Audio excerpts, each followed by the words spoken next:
The veterinarian had a theory that she shared only with people she trusted, because the people she did not trust tended to use the word anthropomorphizing and then consider the matter closed. Her theory was this: the bond between domestic dogs and humans had been developing for 40,000 years, and that 40,000 years of coevolution had produced in dogs a specific and documented ability to read human biological states with a precision that no instrument we had built could match at the proximity and consistency with which dogs operated. The theory was not, she was careful to say, mystical.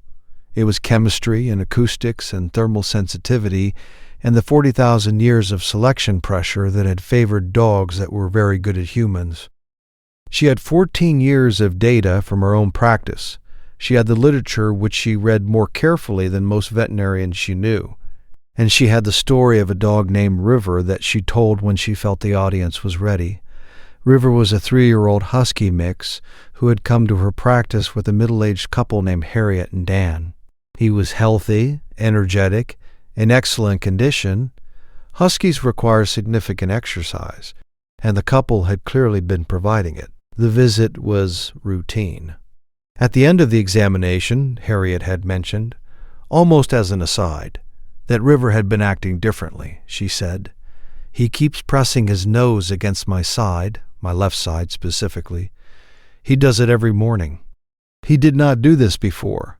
The veterinarian had listened. She had asked several questions. She had said, "I'd like you to see your doctor about that side. If you stay for stories about what animals sense before we do, you are in the right place. Subscribe so you do not miss the next one." Harriet had said, "It's probably nothing." The veterinarian had said, "Probably. Please go anyway." The mass was in the left ovary. Stage 1. The surgeon who removed it told Harriet that stage 1 ovarian cancer was among the most favorable oncological diagnoses she could have received for this type of tumor, and that the prognosis at this stage was excellent, and that they had caught it at a point where full surgical resection was likely curative. Harriet had said, "The dog caught it." She said, "He was pressing his nose against my left side every morning for 3 weeks. My vet told me to see a doctor." The surgeon was quiet for a moment. Then he said, "I have had 2 other patients who told me something similar." He said, "Both of them were prompted to seek evaluation by their dog's behavior."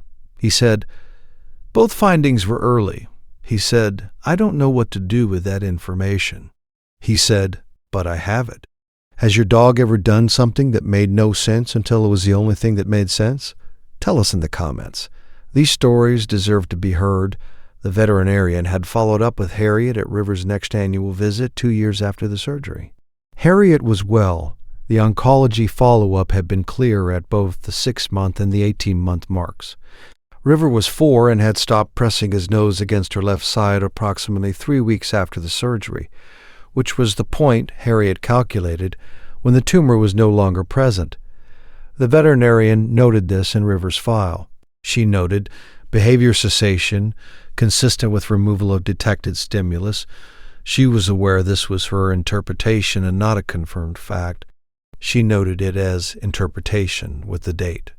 She had 14 of these files now, 14 cases across 14 years, where a patient's owner had described unusual, specific, location-directed attention from their dog that had preceded or coincided with a medical finding. She had not published them. She had not approached anyone with a research protocol. She was a practicing veterinarian with a caseload, and she had her theory, and she was keeping her files. Every guardian deserves to be recognized, even the ones who never ask for anything in return. If stories like this matter to you, subscribe so you never miss the next one. She shared the story when she found the right audience. She had found that the right audience was people who had dogs, people who knew what 40,000 years of cohabitation a dog brought to the humans it lived with, people who had experienced or seen or been told about the specific precision with which a dog could attend to a body that it had been monitoring for weeks or months or years. She had found that these people did not need her to establish the mechanism before they believed the outcome. They had seen the outcomes. They were the outcomes. What she asked them to do every time was to pay attention. If a dog, their dog, a neighbor's dog, any dog with a close relationship to a person, began to show specific, location-directed, sustained attention to an area of that person's body, she asked them to tell that person. She asked them to suggest a doctor. She understood that she was a veterinarian recommending that people see physicians based on dog behavior. She understood this was an unusual practice. She had the files in her desk drawer. She thought about Harriet and River, and the left side in the surgeon's quiet moment. She thought about what information she had available to her in 14 years of practice from the position of the person that the dog's owners came to see. She thought, the dogs are telling us things. The question is whether we are building the systems to hear them. She thought, in the meantime, she would keep the files. She would tell the story when the audience was ready. She would ask people to pay attention. It was not, she thought, the research she might have wanted to do. It was the research she was doing. The data was consistent. The direction was clear. The mechanism was established in the literature. What was missing was the systematic collection